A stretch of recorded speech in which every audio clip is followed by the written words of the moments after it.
Before getting a tracheostomy, I could never have imagined the false assumptions and erroneous misconceptions people have about tracheostomies.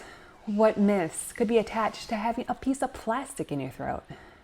But I suppose, as it is common with any health condition or medical device, people jump to conclusions about who you are and why you may need a medical device. This week, I discuss 5 myths about getting a tracheostomy and share some insight into what life is like when you have a tracheostomy and need a ventilator to breathe.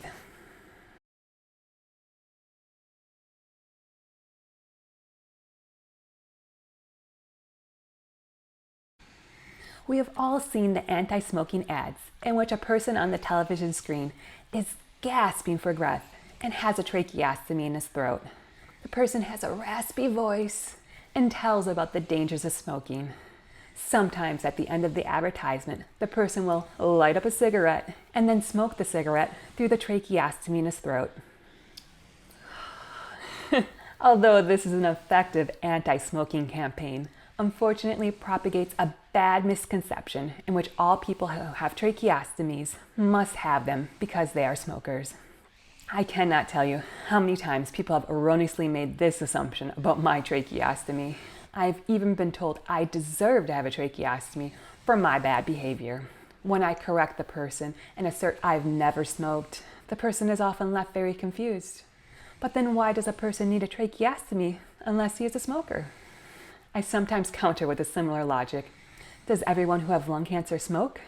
Do not people who work in shipyards, coal mines, or are exposed to asbestos also get lung cancer? Then why do you assume everybody with a tracheostomy must be a smoker? People can have a tracheostomy for many different reasons.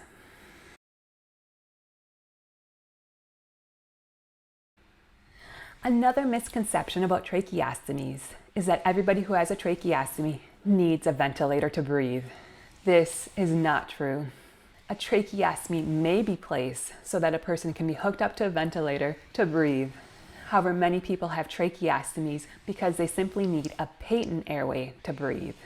A person may have weak upper muscles in their upper airways, which cause their throat to collapse. When the upper airways collapse, there is no way for air to travel in or out of the lungs. A trach is needed to provide an airway passage for a person to breathe. This may be due to muscle disease, a nerve disease, a condition which affects the nerves or muscles, a surgery which may have affected the nerves and muscles of the upper airways, or it may be due to radiation or cancer.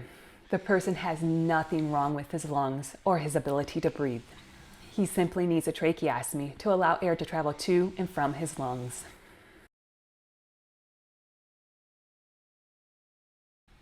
A third myth about tracheostomies is that everybody who uses a ventilator to breathe cannot breathe on his own. Some people who are paralyzed or have advanced disease states may not be able to take a single breath without the use of a ventilator. However, many people on ventilators retain some ability to breathe on their own. People who have a neuromuscular disease, such as ALS, muscular dystrophy, or mitochondrial disease, may develop respiratory failure when their breathing muscles become weak. The person has a hard time expanding his lungs. This leads to high levels of carbon dioxide building up in the body. In order to correct this, high pressure is forced into the lungs using a BiPAP or CPAP machine. When BiPAP or CPAP become insufficient to rid the body of carbon dioxide, a tracheostomy will be placed and the person will be started on invasive ventilation. The person can still breathe on his own. However, his breathing muscles are ineffective at pumping out the carbon dioxide in his lungs. When on a ventilator, the ventilator does all the work for the body. This means the respiratory muscles have time to rest while the person is connected to the ventilator. In people with weak respiratory muscles, using a vent means their respiratory muscles can rest. As the respiratory muscles rest, they regain some of their strength to allow the person on the ventilator to disconnect and breathe on his own. I have a friend with ALS who only has to be on his ventilator while he sleeps. While he sleeps, his respiratory muscles rest. Then, in the morning, his respiratory muscles are strong and allow him to breathe for the rest of the day without using his ventilator. Other people may have muscle strength to go off their ventilator for 1 or 2 hours at a time throughout the day. When they get tired, they connect back up to the ventilator. When they feel rested, they again can disconnect from their ventilator. They may only have to be on their ventilator 18 to 20 hours a day. Other people I know can only go off their ventilator for 15 or 20 minutes at a time, while others can only breathe without their ventilator for 5 minutes at a time. Each person on a vent has varying abilities to breathe on his own.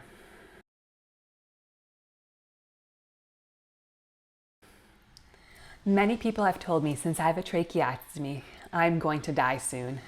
I laugh at this myth. If I would have not gotten a tracheostomy and a ventilator, I would have died in May of 2017. If I'm going to die tonight, tomorrow, or 10 years from now, this tracheostomy and ventilator have given me extra time on this earth. I know people who have had their tracheostomies and ventilators for over 25 years.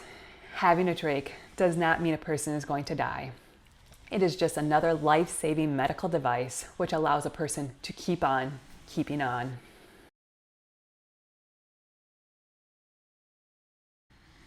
The one myth I wish, hope, and pray this YouTube channel dispels is that if a person has a tracheostomy, it means the person has low intelligence. This is absolutely false.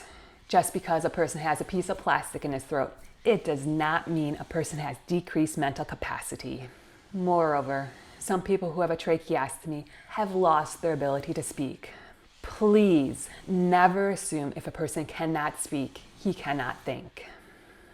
In May of 2017, when I needed to use a ventilator to breathe, suddenly my intelligence level dropped because now I have a tracheostomy.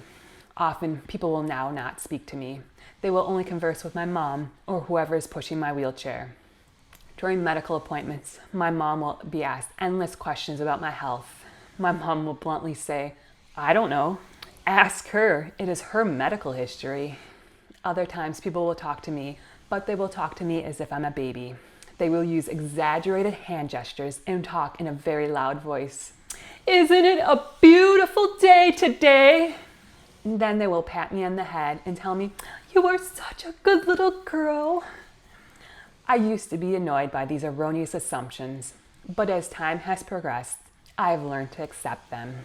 It is hard to change people's minds when they have a deeply held belief. I do not try to correct the person's misconception. Instead, I try to be on my best behavior and allow my words and actions to pave the way for change. Several years ago, I started attending a new church. A very kind woman, whom I will call Deborah, came up to me after service and began talking to me. She used exaggerated hand motions and spoke to me in a very high-pitched, baby-like voice. "Oh, you were able to come to church today. Oh, you must be so proud of yourself." Every week she would say something to me at church. "Wow, you were able to sit through the whole church service. Wow, what an accomplishment." Or she would say, "It wasn't very nice weather outside, but you were able to come to church, and I'm so happy and so proud you are here." Oh boy, did I want to get revenge on this woman. Every week, I would reply to the woman's comments with complete sentences and use a large vocabulary to try to correct this woman's erroneous assumption that I had low intelligence. But it did not matter. It did not matter what I said. The woman continued to talk to me as if I was a small child. One Sunday after service, Mrs. G came over to talk to me. I have known Mrs. G since I was in 6th grade. She is the mother of one of my classmates. Mrs. G and I were talking. Then Deborah came up and started talking to me. Mrs. G immediately noticed that Deborah was talking to me like I was a baby. I saw Mrs. G roll her eyes and shake her head. Then Deborah said to Mrs. G, "Oh, Mrs. G, you know this sweet young girl. Isn't she so precious? Isn't it amazing she was able to come to church today? She must be so proud of herself." Mrs. G replied, "Yes, she went to school with my son." Deborah then interjected, "What? She went to school? Oh, she must be so proud of herself to be able to attend school." Mrs. G continued, "Yes, this young woman graduated high school with my son." Deborah exclaimed, "Oh my, she went to high school and she graduated. I'm so sure her parents are so proud of her. What an accomplishment to be able to graduate high school. Mrs. G continued on. Yes, you do know this young woman graduated as valedictorian of her class. Deborah began. Oh, how wonderful! She graduated as... Deborah's face blanched as Mrs. G's words sank in. Deborah turned to Mrs. G. What? What did you say? She graduated as valedictorian? That means she's smart? Mrs. G continued. Yes, she is quite a talented young lady. From that moment forth, Deborah never spoke to me with a high-pitched voice. She now spoke to me as if I was just another person at church. There were so many times I was overwhelmed with anger and frustration as Deborah talked to me in a condescending way. I could have allowed my emotions to rush forth and could have yelled and screamed at Deborah that I was not an idiot. Instead, by remaining calm and allowing Mrs. G to set the record straight, Deborah learned a valuable lesson. A person's health does not equal his intelligence. Lastly, I am blessed because I can still speak. I hope and pray that I can use my voice through this YouTube channel to dispel myths and correct misconceptions about living life with a tracheostomy and a ventilator. Thank you so much for joining me. Please remember to like and subscribe down below. I hope you have a great day and a wonderful week. Bye-bye.